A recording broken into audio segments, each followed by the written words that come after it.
আমার সিলেটি বইনাই তোরে একটা কথা হইমো, আমার সিলেটি পাইন তোর মন বাইঙ্গ না লন্ডনী বেটাইন তোর লাগি, লন্ডনী বেটাইন তোরে বিয়া করবার লাগি তারার মন বাংবায়, কিন্তু সুখী হইতার নাই, মনের শান্তি পাইতার নাই। কারণ বেশি অংশে ব্রিটিশ লন্ডনী ফাইনতে বিয়া হইরা আনে তারার ফ্যামিলির লেগি বান্ধি আনতো আর খাম ভরায় রাখতো। সকল হইরাম না, বাট যে সময় ফ্রিডম পাইবা এই দেশে ডিপ্রেস হয়ে যাবে, বাচ্চা কাচ্চা হয়ে যাব, কিন্তু মনের শান্তি পাইতার নাই। আর আমরা সিলেটি ফাইন নেনি, তারা এখন শিক্ষিত আছে, তারা সাকসেসফুল আছে।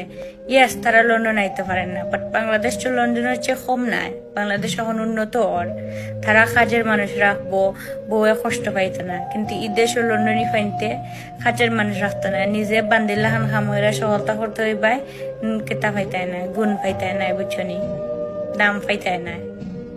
সো থিঙ্ক করো, সিলেটি ফাইন তোর মন ভাঙ্গ না, বিকজ তারা বাংলাদেশি করি, তারার মন ভাঙ্গ না, কারণ তোমার মনও শান্তি সারা জীবন পাইতায় নাই, ট্রুলি তোমার লাভ করার।